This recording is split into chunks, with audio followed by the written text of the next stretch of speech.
All right, so now what we get to do is take all of the information we have so far from correlation coefficient, coefficient of determination, and hypothesis testing to hypothesis testing now. So when we found the correlation coefficient, we were looking for if there was a certain association between the explanatory and response variable. And when we did, we either found that it had to be closer to -1 or it had to be closer to +1. So let's just say that's met. So you have a correlation that's close to -1 or +1. You did a scatter plot and it showed a linear trend. And um, and you also use it to predict values, right? So you did everything so far. But now what we want to do is test the significance of the correlation coefficient for the entire population. So recall that prior you would only see uh, the sample of R correlation with sample with R correlation coefficient, and we said no, we want to stay within the scope of the model. Well, now we can test the correlation coefficient and test that significance of the correlation coefficient so we could see if it's a good model for the population. So let's go ahead and take a look. So in order to do that, we need to know a few things. The first thing we need to identify is that R is the sample correlation coefficient, right? Because we used a small sample to put in our calculator and determine the correlation between the two variables within that scope of the data, right? The Greek letter rho represents the population correlation coefficient. And so here, it's called rho, right? It looks like a P, but it's actually a lowercase r in Greek. And it is a population correlation coefficient. So please know the difference. So R is the sample correlation coefficient and rho is the population.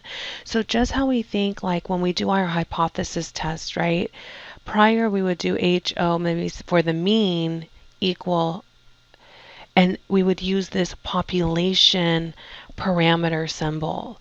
Well, now all we're going to do is for our null is use now the population parameter symbol, which is rho. So it would look like that. So R, you could think of if mu is the population, we used x bar as the sample. So rho is the population, and then we could think of R as the sample. Okay, and then honestly, it's just about it. There is an association between the two variables, or there isn't. Like that's just the null and alternative. The claim is really up to you or up to the problem in which it describes. So if we just go ahead and read this note, say R is significant. If R is significant and the scatter plot shows a linear trend, the line can be used to predict values for y that are within the scope of the model, right?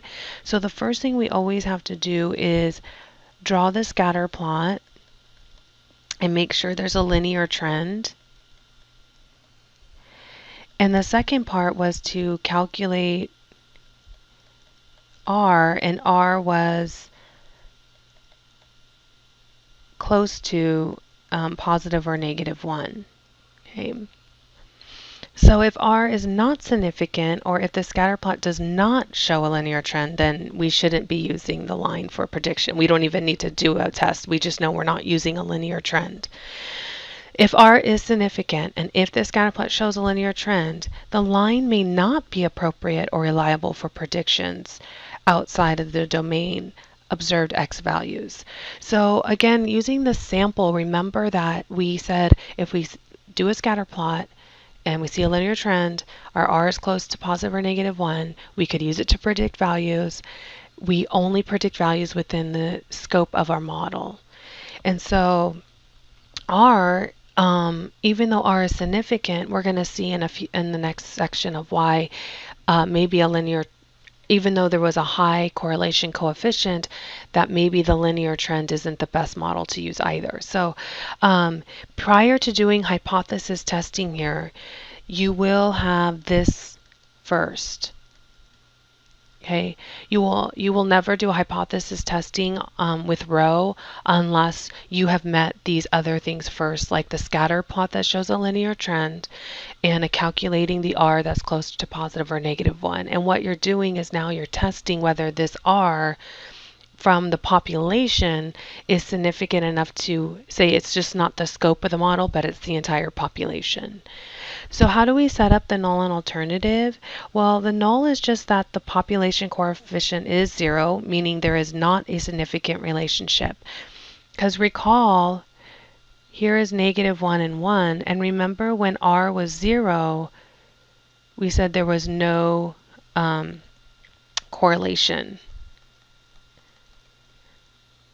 Right, with R, that was with R. Well, that's the same with rho too. So if R was close to 0, we said there's probably not a relationship going on here.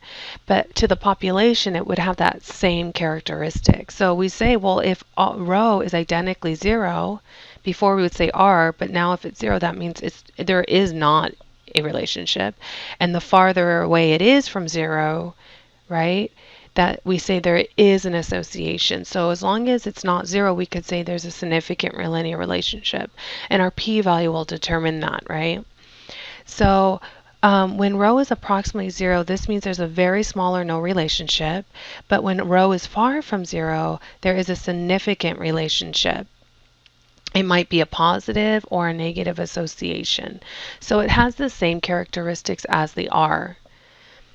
Okay, so let's go ahead, same 5 steps as before. Step 1, right? Set up your hypothesis. Step 2, determine alpha. And step 3, go ahead and compute that p-value. And step 3, we reject or not reject the null, and then we interpret. So it's the same steps as before. The only thing is that we have to put our data in a list, and we're going to do that drilling example, so that list should already be in L1 and L2.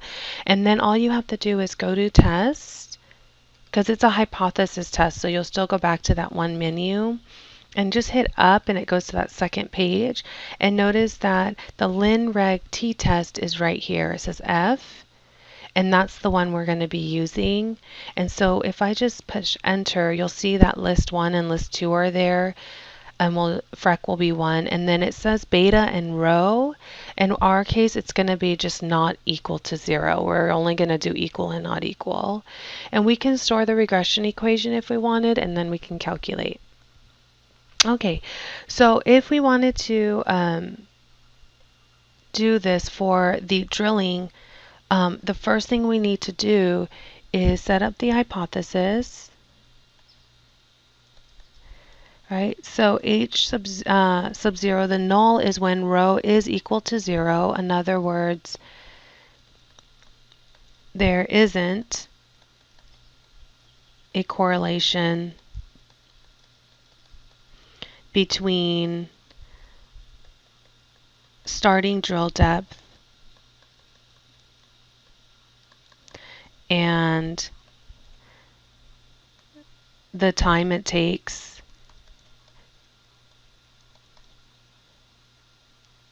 to drill 5 feet.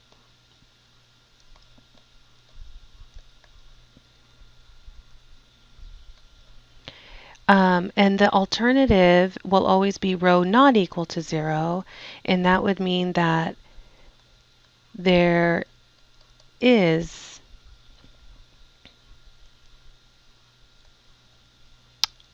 a correlation between, and then we can do the rest.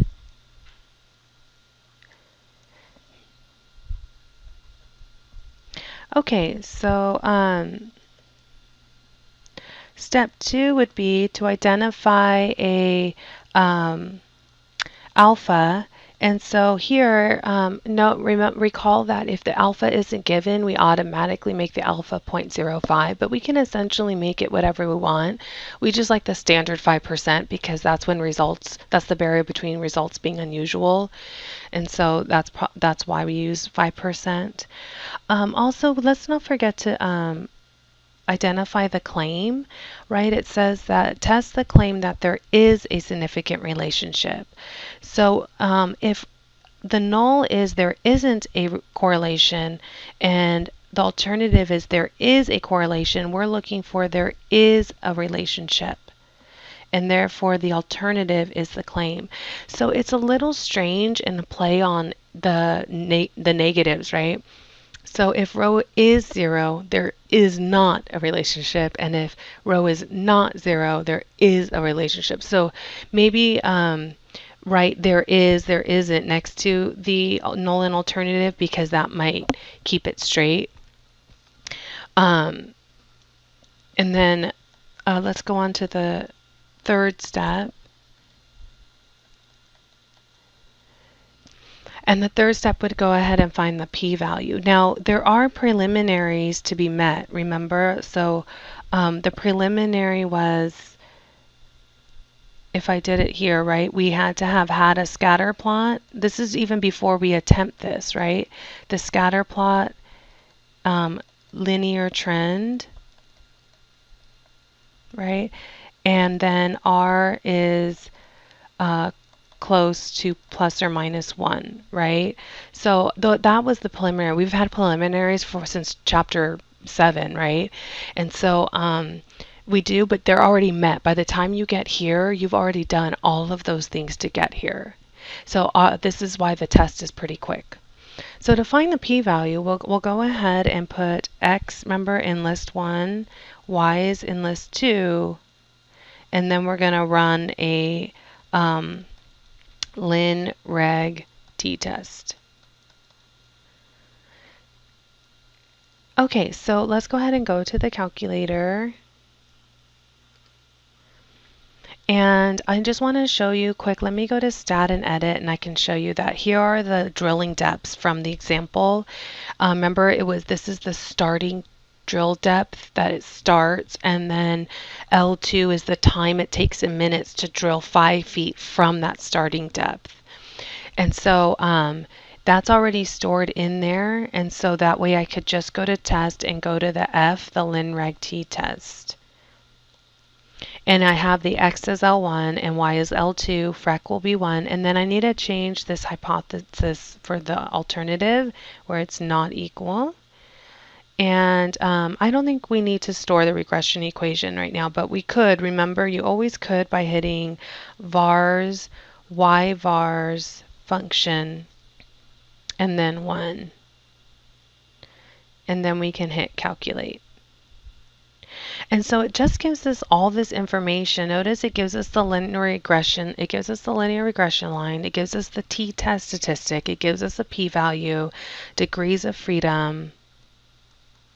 If I hit down, it gives us S, which is the standard deviation, R, the correlation coefficient of determination, and the correlation coefficient. So let me go ahead and drag this over.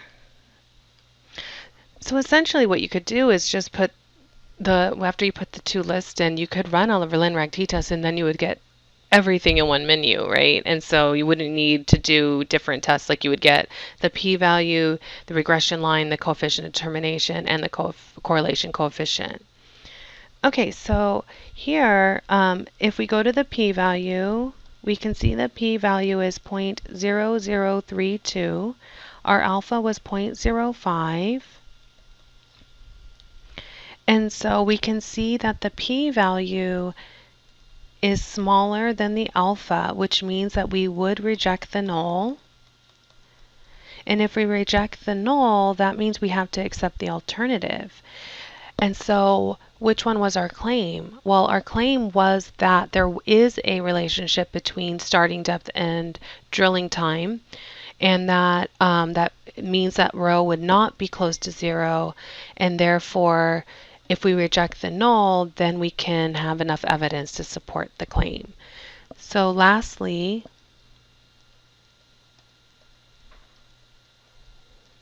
we would say, well, there is enough evidence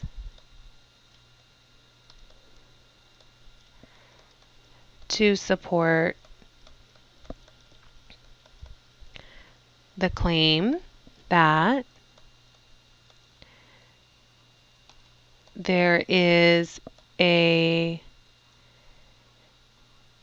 significant relationship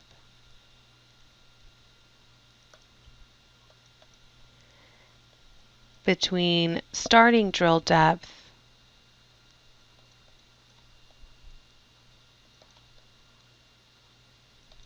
and the time it takes to drill 5 feet.